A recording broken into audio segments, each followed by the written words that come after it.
Salam sejahtera, terima kasih karena bersama dengan saya di Nazilin Unity Channel. Satu lagi pendedahan mengejutkan seluruh Malaysia berkaitan dengan pentadbiran Muhyiddin Yassin semasa beliau menjadi Perdana Menteri. Tidak sangka sama sekali ini pernah berlaku dan ianya pula didedahkan oleh seorang ahli perniagaan hebat yang terkenal di Malaysia iaitu Vincent Tan. Hari ini, Vincent Tan membidas kerajaan Muhyiddin kerana mendesak rangkaian 5G tunggal. Pengerusi U-Mobile itu sebaliknya memuji keberanian kerajaan perpaduan memecah monopoli DNB. Saudara-saudara sekalian, dalam satu perniagaan, monopoli ialah satu perkara yang merugikan. Hal ini kerana ianya tiada persaingan. Apabila tiada persaingan, maka tiadalah mungkin penambahbaikan ataupun tiada penaik-naik tarafan kerana tiada persaingan. Apapun jadi dengan syarikat itu, dia tetap jalan seorang diri kerana tiada persaingan. Itu sebabnya pengerusi U-Mobile, Vincent Tan membidas kerajaan Muhyiddin kerana desak rangkaian 5G tunggal. Pengerusi U-Mobile Sdn Bhd Vincent Tan membidas tindakan kerajaan Muhyiddin Yassin sebelum ini yang mendesak pelaksanaan rangkaian 5G tunggal sambil mempertahankan pemilihan syarikat telekomunikasi itu melaksanakan rangkaian kedua. Tan berkata, pengendali rangkaian Mudah Ali sebelum ini bersedia melancarkan 5G dengan perbelanjaan sendiri. Tetapi kerajaan pimpinan Perikatan Nasional PN bertegas mewujudkan rangkaian tunggal dilaksanakan dan dimonopoli oleh Digital Nasional Berhad menggunakan wang pembayar cukai. RM4 bilion telah dibelanjakan sehingga kini dan 12.5 bilion lagi dirancang melalui pelbagai kontrak oleh DNB dalam tempoh 10 tahun. Secara keseluruhannya, RM16.5 bilion wang pembayar cukai menjadi taruhan, kata beliau. Model rangkaian tunggal bersifat monopoli yang dipilih oleh pentadbiran Muhyiddin bertentangan dengan amalan terbaik global. Model rangkaian borong tunggal sedemikian telah gagal di negara lain, kata beliau dalam satu kenyataan. Walaupun sumber akan terbazir jika semua syarikat telekomunikasi utama melabur dalam rangkaian 5G berasingan, juga terlalu berisiko hanya mempunyai satu rangkaian 5G untuk seluruh negara, kata Vincent Tan. Pengasas Berjaya Corp itu berkata, rangkaian 5G berbilang akan mewujudkan persaingan yang membawa kepada penambahbaikan dan inovasi, membabitkan kedua-dua rangkaian yang seterusnya akan menyaksikan pengguna mendapat perkhidmatan sebaik mungkin. Tan memuji keberanian kerajaan perpaduan memecahkan monopoli DNB sambil menegaskan bahawa pelancaran rangkaian kedua U-Mobile tidak akan melibatkan dana awam. Mempertahankan pemilihan U-Mobile, Tan berkata, syarikat telekomunikasi itu mempunyai 9 juta pelanggan pada akhir 2023 dengan lebih 10,000 tapak rangkaian di seluruh negara. Dengan liputan populasi rangkaian 95%, U-Mobile setanding dengan Celcom Digi dan Maxis tambahnya. Menurut Tan, hasil dan keuntungan bersih syarikat itu masing-masing bernilai 3.5 bilion dan 102 juta pada tahun 2023 dengan jumlah aset 6.2 bilion ringgit dan modal saham 2.6 bilion ringgit. Tan berkata U-Mobile juga merupakan syarikat telekomunikasi pertama yang menawarkan perkhidmatan 5G tanpa kos tambahan kepada pelanggan dengan pakej biasa kira-kira 20% hingga 25% lebih murah daripada pesaingnya. mengenai pengurangan pegangan saham Straits Mobile Investment Pte Ltd dalam U-Mobile daripada 49% kepada 20%, hartawan itu menegaskan bahawa Telenor Norway mempunyai 33% kepentingan dalam Celcom Digi pada masa ini. Beliau turut menyeru semua pihak agar tidak mengeluarkan komen tidak bertanggungjawab terhadap yang di-Pertuan Agong Sultan Ibrahim yang menurutnya mempunyai kepentingan dalam U-Mobile sejak 2015, 9 tahun sebelum baginda ditabalkan sebagai Agong. Dalam pada kita menggalakkan wacana awam yang sihat, kita juga harus menggesa sebarang komen melibatkan Agong dibuat secara bertanggungjawab, berdasarkan fakta bukan tuduhan liar, katanya lagi. Sekian untuk kali ini, jangan lupa tinggalkan komen Anda, tekan butang subscribe. Salam sejahtera, terima kasih karena bersama dengan saya di Nazilin Unity Channel. Ini maklumat terkini berkaitan dengan adun-adun rasuah. Dan benarlah bahwa pemimpin tertinggi negeri terlibat di dalam video yang sedang diperdebatkan itu. Persoalannya sekarang ialah siapa pemimpin tertinggi negeri itu. Karena biasanya pemimpin tertinggi negeri ini hanya dua, ketua menteri ataupun menteri besar. Kalau ketua menteri itu negeri yang tidak beraja. Kalau menteri besar itu negeri yang beraja. Jadi di manakah negerinya?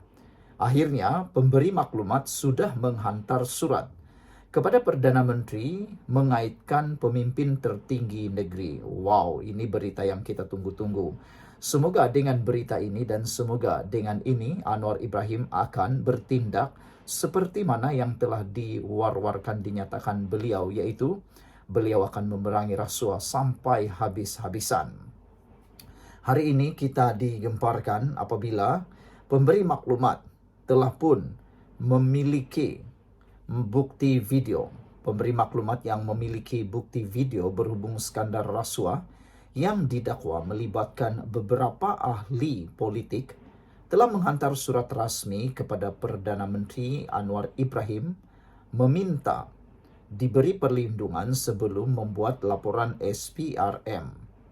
Surat itu yang salinannya diserahkan kepada Malaysia kini mendakwa. Selain 8 adun itu, pemimpin tertinggi negeri berkenan juga terlibat dalam skandal berkenan. Ini memang paling mengerikanlah di dalam Malaysia. Bayangkan, selain 8 adun, rupa-rupanya ada 8 adun dan seorang pemimpin tertinggi negeri. Selain 8 adun itu, pemimpin tertinggi negeri berkenan juga terlibat dalam skandal berkenan. Siapa 8 adun itu dan siapa pemimpin tertinggi negeri yang terlibat ini? Ini memang betul-betul jahanam lah kan. Ia mengandungi dakwaan tertentu penyalahgunaan kuasa terhadap pemimpin tertinggi itu yang mana pemberi maklumat meminta Malaysia kini tidak mendedahkannya buat masa ini. Surat yang disediakan oleh peguamnya Muhammad Izwan Azim daripada Izwan Mazniza Kamil and Associate menyatakan jumlah keseluruhan dakwaan suapan itu ialah 4 juta ringgit. Surat itu yang dihantar pagi ini turut dimajukan kepada Ketua Pesuruhjaya SPRM Azam Baki. Difahamkan surat itu dirangka selepas salah seorang pembantu Perdana Menteri menghubungi pemberi maklumat berkenan. Berikutan kenyataan dalam artikel Malaysia Kini menyatakan kebimbangan terhadap kemungkinan tindakan balas dan merayu agar Anwar campur tangan. Anak guam kami mempunyai bukti kukuh termasuk tangkapan skrin perbualan WhatsApp dengan YB adun terbabit, dokumen dan klip video HD definisi tinggi yang mana YB mengaku menerima rasuah. Untuk makluman, anak guam kami bersedia menjadi pengadu dalam kes ini, menyerahkan bukti dan menjadi saksi SPRM, baca surat itu. Bagaimanapun, surat itu berkata pemberi maklumat berkenan bimbang tentang pengaruh ahli politik itu dan SPRM sebaliknya akan menggunakan bukti tersebut ke atasnya. Surat itu mendedahkan bahwa pemberi maklumat telah cuba mendapatkan jaminan bertulis daripada SPRM selama lebih 2 minggu. Dengan rasa duka cita kami memaklumkan bahwa walaupun Encik Izzuan dari pihak kami, Firman Guaman, telah menghantar 2 surat kepada SPRM dan 3 kali pergi ke Ibu Pejabat SPRM untuk membincangkan perkara itu, termasuk bertemu dengan Ketua Unit Risikan, SPRM tetap tegas kerana tidak mahu memberikan jaminan bertulis, melainkan anak guam kami mengemukakan semua bukti. SPRM juga bertegas dalam keengganannya untuk mengeluarkan jaminan bahawa perlindungan yang diberikan di bawah Akta Perlindungan Pemberi Maklumat tidak akan dibatalkan, tambahnya. Firma Guaman itu menyatakan bahawa ia telah menerima arahan daripada anak guamnya untuk merayu bagi pihaknya untuk mendapatkan bantuan Anwar dalam mendapatkan jaminan hitam putih. Anak guam kami percaya bahawa perlindungan yang dia minta perlu dipertimbangkan oleh Yang Amat Berhormat Datuk Seri Anwar Ibrahim dan SPRM kerana ini akan menghapuskan ketidakpastian dalam memberikan imuniti kepada anak guam kami sebagai pemberi maklumat. Anak guam kami bimbang dengan pengaruh dan kuasa politik YB terbabit kerana menurut anak guam kami, dinding pun ada telinga di mana kerahsiaan maklumat dan bukti yang dikemukakan serta keselamatan anak guam kami tidak terjamin, katanya lagi. Anak guam kami bimbang SPRM akan menangkap dan mendakwanya jika dia hadir di Suruhanjaya tanpa jaminan bertulis di tangan, tambahnya lagi. Firma itu berkata, walaupun SPRM memaklumkan tiada pengadu pernah didakwa, pemberi maklumat itu masih tidak yakin kerana pengaruh dan kuasa pihak terbabit.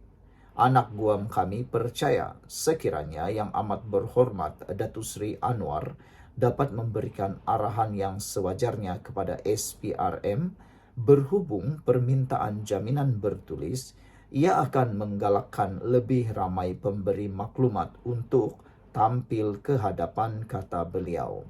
Anak guam kami yakin jika aktiviti rasuah 8 YB itu terdedah, ia akan meningkatkan integriti kerajaan dan reputasi SPRM. Bukan sahaja di mata rakyat Malaysia tetapi juga di peringkat antarabangsa, katanya lagi. Bagaimanapun surat itu tidak menyebut adun yang terlibat dari negeri mana. Malaysia kini juga menahan identiti mereka atas permintaan pemberi maklumat itu. Sabtu lalu, Azam Baki memberitahu Malaysia kini bahawa pegawainya telah bertemu peguam pemberi maklumat itu pada 30 Oktober di mana hanya klip video berdurasi 17 saat orang bercakap tentang wang dimainkan. Sambil menggesa pemberi maklumat untuk tampil ke hadapan, dia berkata, SPRM tidak boleh memberikan jaminan bertulis bahawa dia tidak akan disiasat atau didakwa. Azam menegaskan bahawa undang-undang menyatakan bahawa apabila individu itu memberikan maklumat kepada pihak berkuasa, dia dilindungi di bawah undang-undang tetapi ia boleh dibatalkan jika dia didapati terlibat dalam kesalahan itu. Ahli Parlimen Kepung mahu bangkitkan di Parlimen. Sementara itu, Ahli Parlimen Kepung Lim Lip Eng menggesa pemberi maklumat itu mengemukakan bukti dan nama adun terbabit supaya dia boleh membangkitkan perkara itu di Dewan Rakyat. Untuk menegakkan undang-undang, saya menggesa pemberi maklumat untuk menghubungi saya sebelum sidang Parlimen berakhir pada pertengahan Disember. Saya bersedia untuk mengemukakan bukti dan mendedahkan nama mereka yang terlibat di Parlimen. Mendesak pihak berkuasa untuk mengambil tindakan segera terhadap mereka, katanya dalam satu kenyataan hari ini. Tindakan yang paling hebat sebenarnya yang boleh dilakukan adalah seperti yang dikemukakan oleh ahli Parlimen Kepung ini, yaitu bawa bukti itu di dalam Parlimen, sebut dan tunjukkan di Parlimen, tiada siapa boleh didakwa di dalam Parlimen. Jadi, orang yang akan disiasat hanya orang yang terlibat 8 orang adun dan 1 pemerintah tertinggi negeri yang disebutkan sebentar tadi itu. Ada satu komen daripada netizen, bagi ahli Parlimen Kepong Lim bangkitkan perkara ini dalam parlimen. Beliau lebih berani dan tegas menegakkan keadilan bagi semua pihak. Tidak kiralah bangsa dan agama. SPRM dah tertinggal bas untuk tolong dan kini tunggu dan lihat pada Perdana Menteri Madani, kata nasib kaulah. Apa pula pendapat anda untuk isu kali ini? Jangan lupa tinggalkan komen anda, tekan butang subscribe. Jumpa lagi.